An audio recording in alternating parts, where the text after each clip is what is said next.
Welcome to Educate, Agitate, Organise Saturday, a joint endeavour between Don't Leave Organise and our friends at Socialist Telly.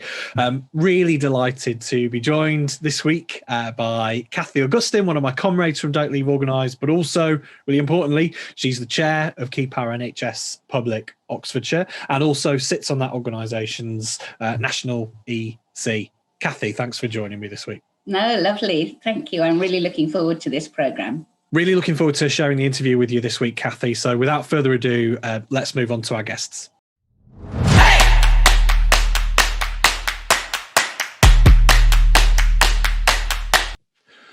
With over 120,000 recorded COVID deaths, including 29,000 in care homes and almost 900 health and care staff, we stand near the top of the world league table for mortality, worse even than the United States. We have one of the best public health services in the world, and yet we've had one of the worst public health outcomes. I'm really delighted this evening to be joined by two people who are going to be talking to us about the People's COVID Inquiry. And that's Neena Modi, who I should stress she's here as a panel member of the inquiry, not representing any of the organisations that she is a member of, but I should say she's also the Professor of Neonatal Medicine at Imperial College London, President of the UK Women's Federation and incoming President of the British Medical Association. Neena, delighted to have you here this evening. Thank you. Great to be here. And I'm also joined by John Puntis, who is a retired paediatrician and co-chair of Keep Our NHS Public. John, thank you for being here with us. Thanks, Matt. So we've had before on this programme, we've had people on to talk about the injustices that this crisis has highlighted for precarious workers, for minorities, for disabled people. We've talked at length about the dodgy contracts that this government seems to have handed out to its friends with limited public health benefits. As people from the medical profession with a medical background, what do you feel is the scale of the mismanagement here? John, I wonder if you could start. Well, I think it's absolutely astronomical. I mean, if we just look at test and trace, which is a central component in any country for managing the pandemic, there's now been something like £32 billion spent on it, and it doesn't work. And one of the reasons it doesn't work is because the isolation part of test, trace, isolate and support and the support part have never been in place. So you have this situation where you have testing, but you don't have people who have the wherewithal to isolate. Now that's been apparent for a very long time. We were supposed to have a working test and trace system in place before coming out of the first lockdown. And this is 9 months ago now, and we still don't have it. And yet money is still being shoveled into the coffers of these private contractors. And that's probably one of the largest examples of incompetence, I think, and a failure to listen to expert voices who are saying there should be a completely different approach, which is based on local authority, public health teams, and people on the ground who know their communities doing the testing and tracing, and then providing economic support or even accommodation for those people who can't isolate within crowded accommodation. So I would flag that up as being the most monumental failure, which the National Audit Office have also identified. And then probably vying for that is another aspect of the testing strategy, which is the one that was originally called Moonshot, although they seem to have abandoned that terminology, but is now being rolled out as available lateral flow testing for whoever wants it, essentially a kind of screening system without looking at whether it really fulfills the necessary prerequisites for a screening program. And Neena, would you like to expand or add to that?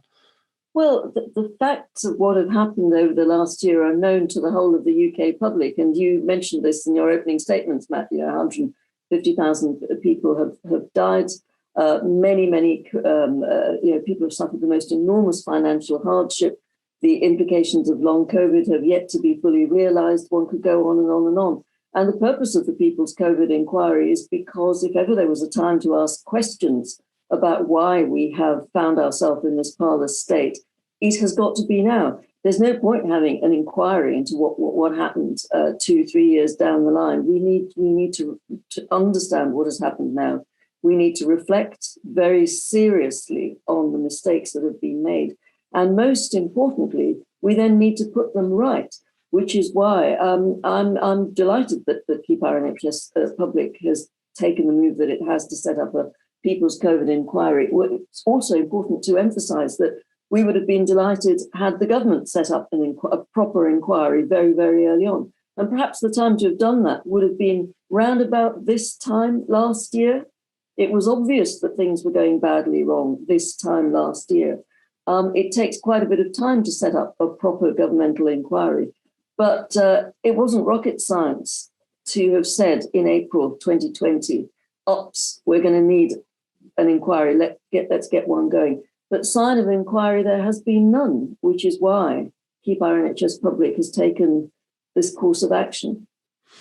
And I mean, look, the government's deflected and blamed and confused throughout this crisis. So it's not necessarily surprising, but I do want to touch upon. John, I read your piece in the British Medical Journal, and you made reference to another piece by one of their executive editors, Kamran Abbasi. I hope I'm pronouncing that name correctly. And he refers to the government as unaccountable. As unaccountable and unrepentant, and he suggested there's three ways out of this. There was either a rapid public inquiry, and I think history would tell us it's quite difficult to get a rapid public inquiry. Voting out unaccountable governments, and I'm not sure if we're going to get an opportunity to do that necessarily anytime soon. And he also suggested, setting up more robust international structures to hold nation states to account for their mismanagement of the crisis. Now, you've suggested and outlined, and Nina's touched on it there, a fourth way, which is the People's COVID Inquiry. So why are you taking that approach? And perhaps you could talk us through that.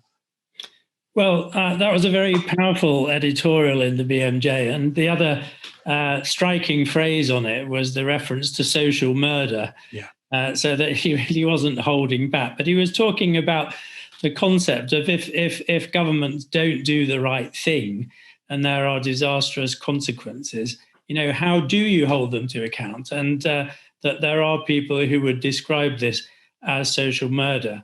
Now, social murder is clearly a crime, and there is a tradition of citizen inquiries where civil society that wants to hold government to account but has no way of doing that can set up a tribunal, and that's usually something which is part legal, so kind of quasi-legal. We have Michael Mansfield, of course, and Lorna Hackett as the counsel to the inquiry. It's partly theatre, and it's partly giving people an opportunity to speak truth to power.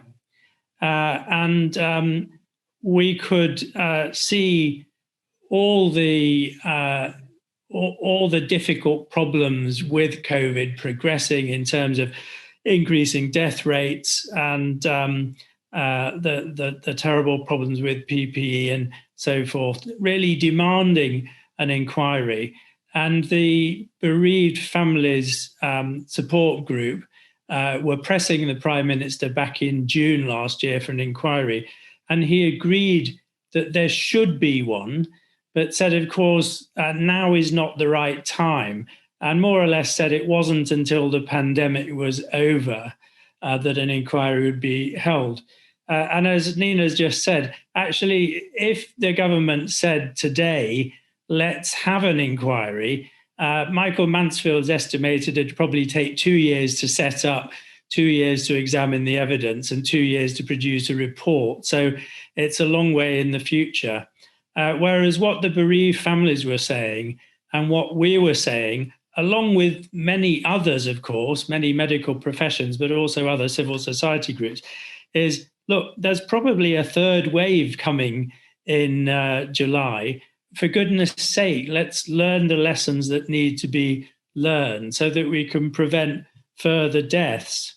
And I think that's absolutely the right thing to do. And it's very difficult to understand why the government won't do that, except, of course, they have never admitted any wrongdoing whatsoever, and they've not admitted any mistakes.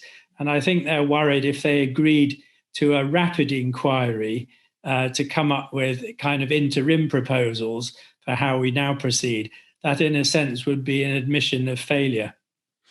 And that's, I mean, fundamentally, that's what we're talking about, isn't it? It's a duty of care. I think, Nina, you made reference to that, how, you know, we need to get this right. This isn't over. This is an ongoing crisis, and we don't know when this is going to end. This isn't a game. These are people's lives and livelihoods at stake. This is horribly serious, self-evidently, and therefore it deserves to be taken seriously. As John has said, we've heard in the sessions that we've had so far, we've had we've had testimonies from world-leading academics, and we've heard some heartrending stories of what has really happened on the ground. Some of which have had, the panel and the audience in tears. They have been so harrowing. It is only right and correct and proper that we should be asking, why did this happen? But most of all, how can we stop this happening again? And it's a really important point that the questions that we ask are actually really important in this. I saw you mentioned Michael Mansfield QC. I watched his interview his video on Double Down News. And he talked about this, and he talked about it in the context of the Hillsborough inquiry, the Bloody Sunday, Stephen Lawrence, and this fundamental question: what did they know? And I think one of the important things about the People's COVID inquiry is you've structured it, you've set it out to kind of trying to establish this. So what are the questions we should be asking to find this out? If I could add to that, it's also what did we learn? If you think about those historic issues that you've just mentioned, it's what did we learn? And we've recently heard, just in the last few days, Doreen Lawrence say, what has been learned about inequities in relation to race and ethnicity in this country? So it's asking questions. It's asking questions with a view to learning something and putting things right. John, would you like to add to that at all? Well, we're asking lots of questions, as you know, and these are kind of outlined on our People's COVID Inquiry website. But the opening session was, were we prepared? So, what was known about the risks of a pandemic? And of course, a pandemic, I think, has been the number one item on the government risk register for about 14 years.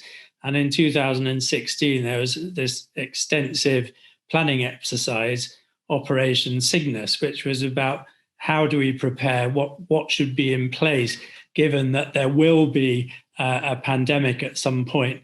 Now, that focused very much on influenza, but there were lots of recommendations made about being prepared. And they simply weren't implemented. And someone's remarked that instead of going for a fully comprehensive insurance policy, the government went for third party because it was cheaper. So there are clearly lessons which could have been learned, which weren't. But you're right, we are very concerned about what the government did know all along and what they then chose not to do. And that's one example, I think, that they didn't implement recommendations from that from that exercise nearly 6 years ago now. Is there anything that's come from the session so far and we'll talk about future sessions in a moment, but from the session so far that's surprised you or shocked you, Nina? Yes, well, several things. So some of the things we knew, as John's just alluded to, it was well known that Operation Cygnus had taken place in 2016. Never mind the fact that no one was predicting COVID, SARS-CoV-2 were predicting flu, but that's neither here nor there. You still need PPE. For a major pandemic, no matter what the infectious organism, you are going to need PPE. So how does it come that we absolutely did not have enough PPE in this country? That's just one of several examples of how we could have been better prepared, but we were not. And therefore, it begs the question, how can the UK public be confident that we're going to be better prepared for whatever the future may bring? But there have been the things that surprised me in the testimonies that we've heard so far, a particularly moving one, and these are all available, so any of your viewers who'd like to go back to them, I would strongly recommend that they do so. One particularly moving testimony was from someone who described his father dying at home of COVID without ever having had any contact by phone or let alone in person with a medical professional, because the advice that was being given at that time was phone NHS 111. Now, there have been repeated, this is all about learning lessons again, there have been repeated references over the past years about whether or not NHS 111 is sufficiently sensitive to deal, and by sensitive I mean in the medical sense, whether or not the algorithms that they employ, the questions that they ask, are sufficiently able to detect serious illness. And here we were having an absolutely heartrending graphic account from someone who said, my father died at home without ever having been seen or heard or spoken to a medical professional. And that was because of the advice that was being disseminated at that time. Do not call your general practitioner, call NHS 111. And the British public were on the whole doing as they were told. Absolutely tragic. So those sorts of real life stories about what went wrong for individuals and their families was what I found particularly, I'm an academic, so I know a bit about the objective stuff, but this came as a shock to me.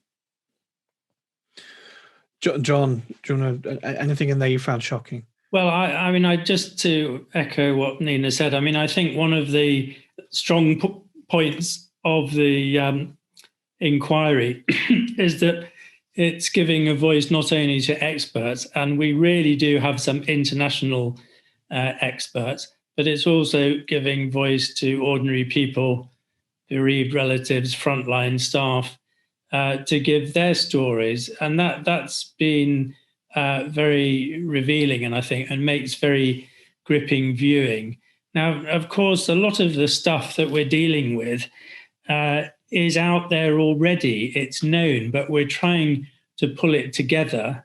We're also trying to make a contemporary record before history's rewritten. For example, I've got 3 young relatives who are all junior doctors who are incredibly distressed by the unavailability of PPE in their hospitals, which went on for weeks and weeks and weeks, and then them being exposed to lots of patients with COVID without having high-grade PPE. But we now have Matt Hancock saying, well, of course, there was never a shortage of PPE after all. So that's another important aspect of the inquiry.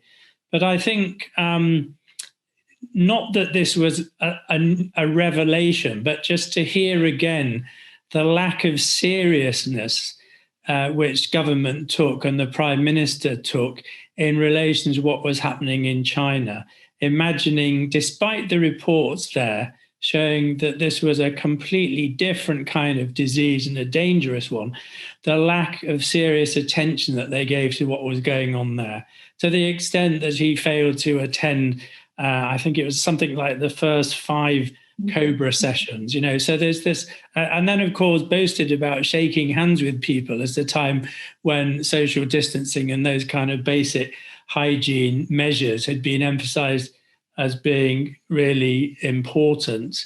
And another important strand, I think, is that the government, instead of seeing the people as part of the solution, have seen the people as the problem.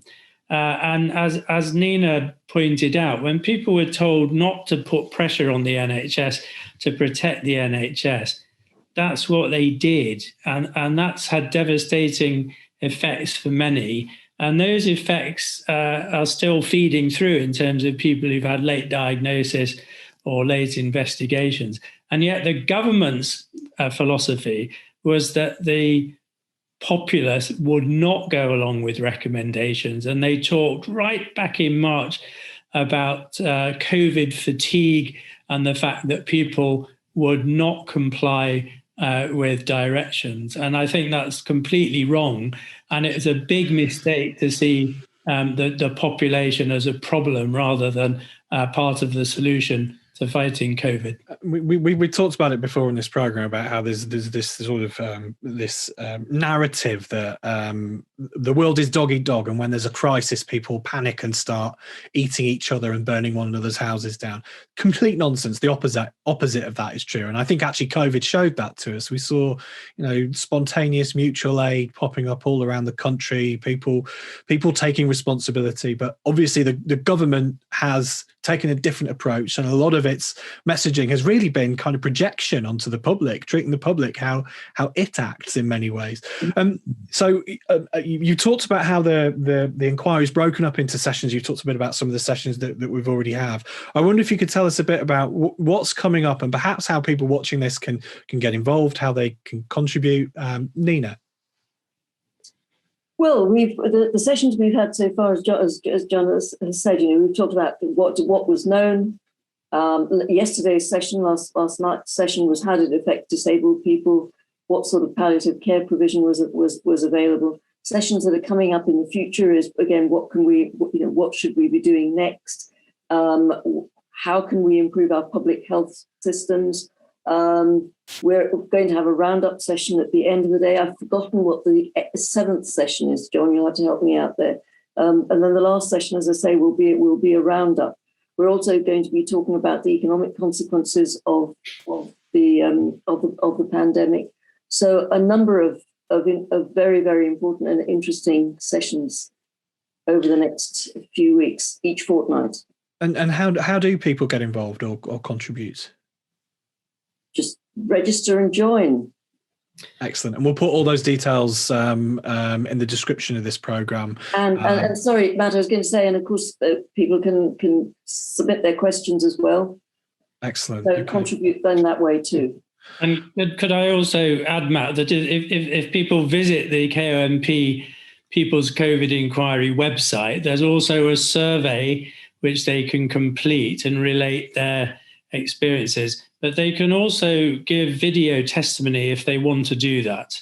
And so they can get in touch and say that they want to relate their experiences. And that's possible to do via our office team. And we should stress as well, this is the people's COVID inquiry. It's really essential that people do get involved and make a contribution. So look, obviously this is an ongoing inquiry. I don't want to prejudice the results or anything like that, or ask you to do the same. But what happens after this process? Well, I think one element of the inquiry is looking forward. And this may be the topic of the concluding, possibly additional 9th session. We're still talking about that. But one of the questions being posed is just what kind of health service do we want? What kind of health service do we need really to be able to protect people and care for them?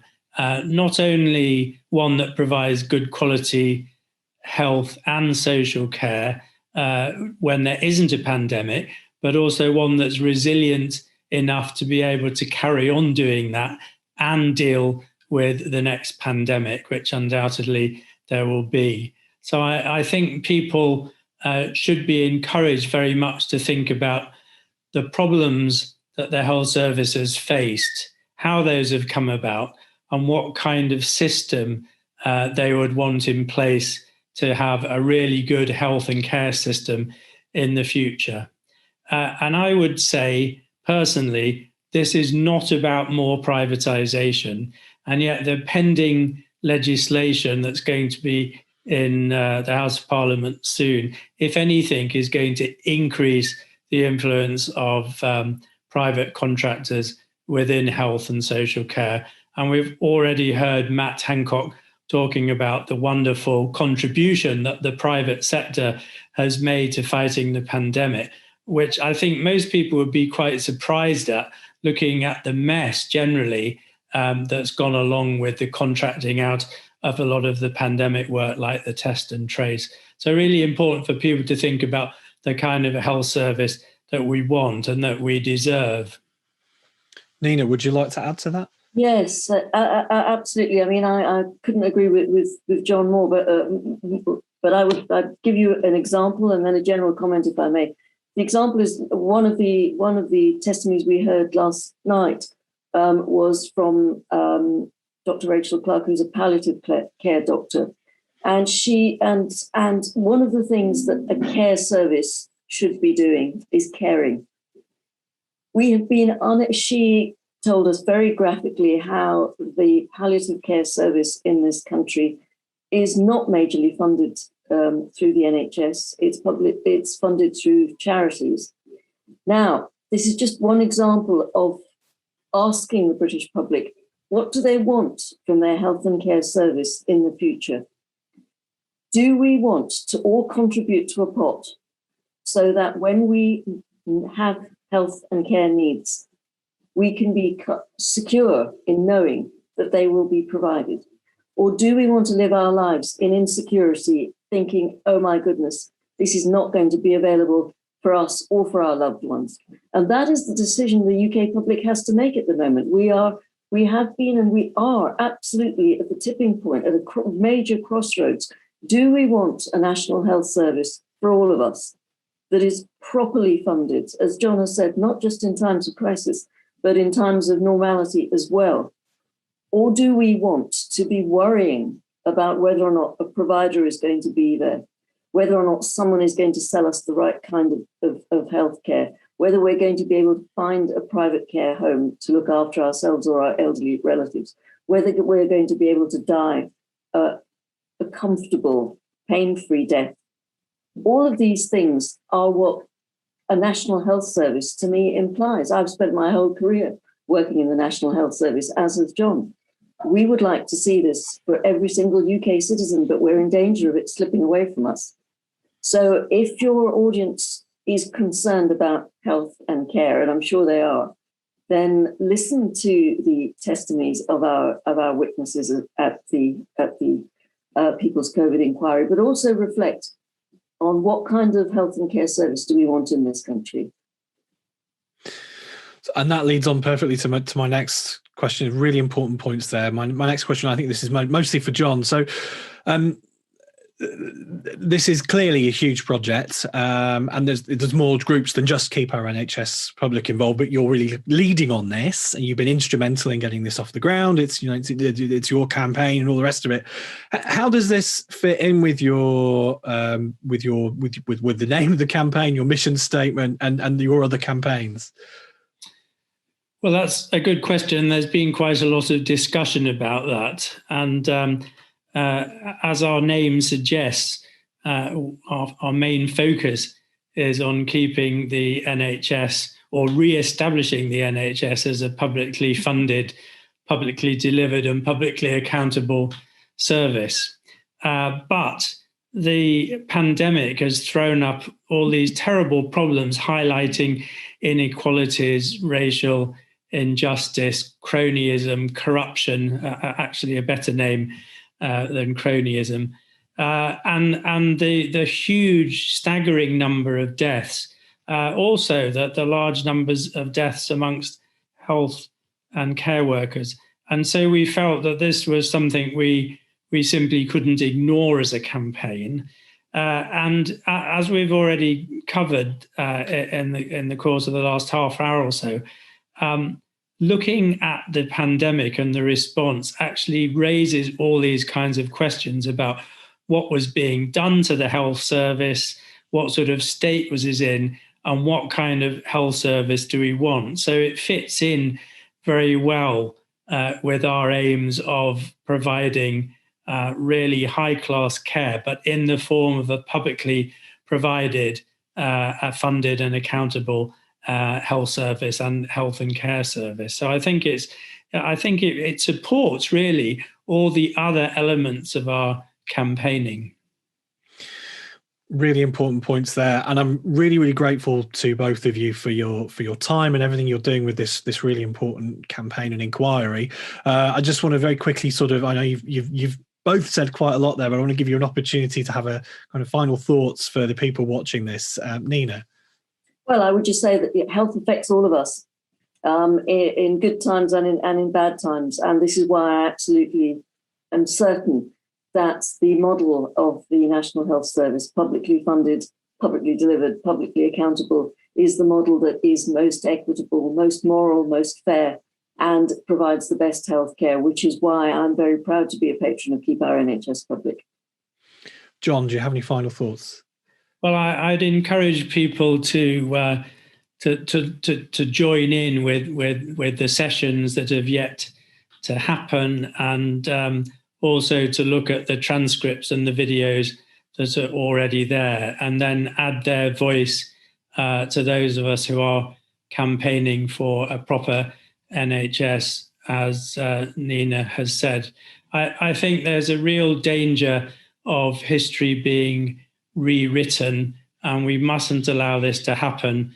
We already have a Prime Minister whose popularity unaccountably is going up, and everyone should just first off, I think, look at the number of deaths, and that is absolutely inconsistent with having done everything right at the right time, and we must not forget this. So we do need to learn lessons. That's our primary focus, but we also need to hold those responsible to account. So there you have it. Look, please support the people's COVID inquiries. Try and join the sessions. Send in questions. Send in the video submissions. Make a donation. Go to Keep Our NHS Public. Really important. I think this is a vital antidote to, as John and Nina have outlined, the misinformation, the fake news from this government. Really, really important campaign. Really important inquiry. Thank you so much for your time. Best of luck with all of this. It'd be wonderful to have you back perhaps in the future to talk a bit more about the findings and what the next steps might be. Nina, John, thank you very much. Thank you, Matt. I'll be very happy to come back.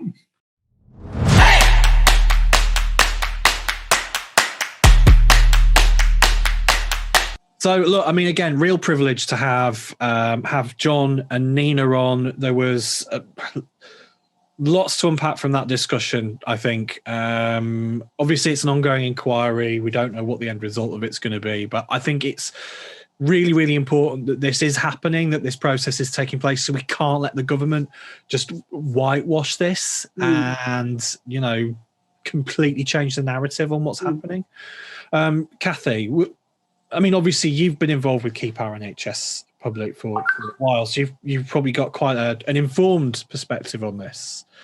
What do you think after watching those interviews? Well, let me say, first of all, I have been involved in some of the work that preceded the inquiry. And I think it's really courageous of Keep Our NHS Public to take on such a vast project. We talked about, in particular, one of the videos that Michael Mansfield, who we are privileged to have as part of the inquiry, the video he did for Double Down News. And to your point, Matt, that you made at the beginning, we can't allow the government to take over the narrative and rewrite history. So it's important to have this contemporary up to date reflection of what is actually really happening in our communities. So although it sounds quite formal, it does encompass a lot of grassroots campaigns. So people are able to give evidence, which again sounds a little bit scary, but it's telling your story. And you can do that either in writing, and I know we've got links to where you can submit evidence, your story, and you can just record it on a phone if you would prefer to do that, and send in your story in that way. And the power for me of the sessions so far have provided these personal, tragic and often harrowing stories behind the horrifying statistics.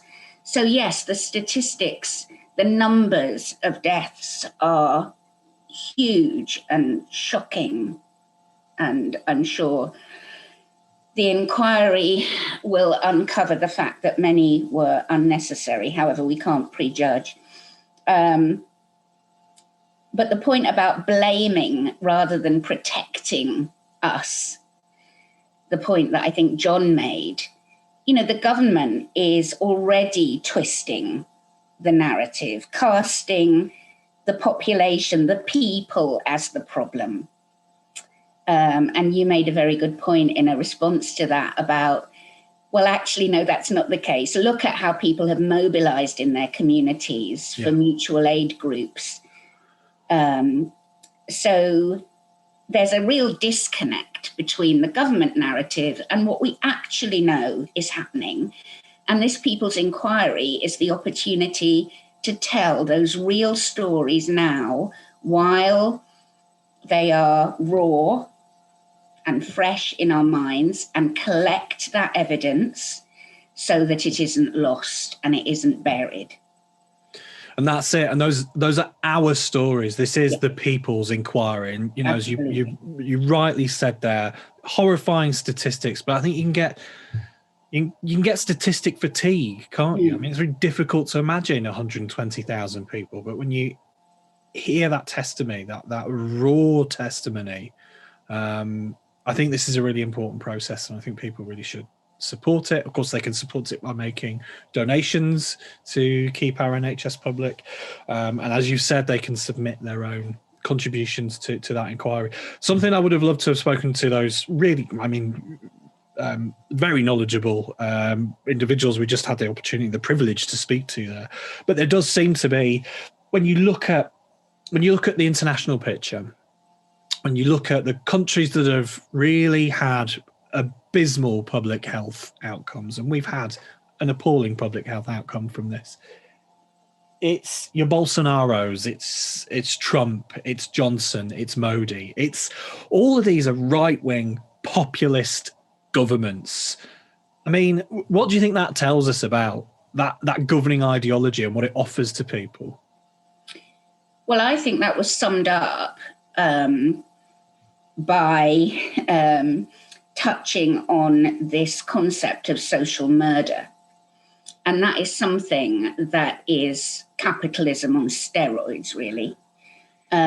So this is something that I've been looking at since the beginning of the pandemic. And in fact, prior to the pandemic, you know, before we went into the first lockdown, we already had a government with the deaths of 130,000 people on benefits on their hands.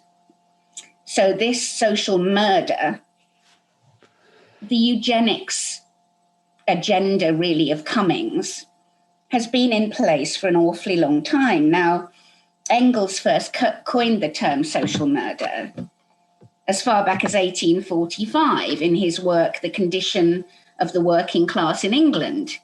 And it was focused on Manchester. But we are returning to that. It was originally a phrase used to describe murder committed by the political and social elite, where they knowingly permit conditions to exist where the poorest and most vulnerable are deprived of the necessities of life and are placed in a position in which they cannot reasonably be expected to live and will inevitably meet an early and unnatural death. 1845. We are in 2021, and that is what we are living today. And it's shocking, and I am so glad that this inquiry is happening, and I'm so glad that people involved with it are understanding these terms, the political ideology behind the way the pandemic has been mishandled, mismanaged by these toxic Tories. Exactly. This is all of the outcomes are based on political choices and political decisions. This isn't accidental. This isn't random. Kathy, do you have any final thoughts on this week's episode? Yeah, well, there are more sessions to come. You can catch up on the KONP website. It isn't easy listening, but it's so important. And sign up to the sessions that are coming if you can afford to. And, not many of us can in the financial straits. The economic impact of the pandemic is another issue. But if you can afford anything to contribute to the crowdfunder, I know we've shared the links to that. And that will go into the following sessions of the People's COVID Inquiry. So there you go. So thanks, Kathy, for joining me this week. Real pleasure to have you on again as co-host. Really important issue. Please do look at those links. You might be watching this on social media. Hopefully, we've been able to tweet along some of these links. Some of them you might have seen on the screen. Even if you are watching this on social media, this is also going out on YouTube. And if you do watch it on YouTube, first of all, that really helps us if you do, and we would be very grateful if you could like and describe. But also in the YouTube description, all the links we've just talked about and some other sources, they'll all be in there. So that's a real useful resource for you to go and look at. So it's it's difficult to hear some of the testimony that's coming from this inquiry, but it's important that we bear witness to it. It's important that we educate ourselves on the reasons behind this and the consequences of having this awful ideologically driven government. It's really important we resist it in any way we can. So support Keep Our NHS Public, support this inquiry, and most importantly, do not go gentle into that good night. Watch Educate, Agitate, Organise every Saturday night. Kathy, thanks for joining. Thank you. Solidarity.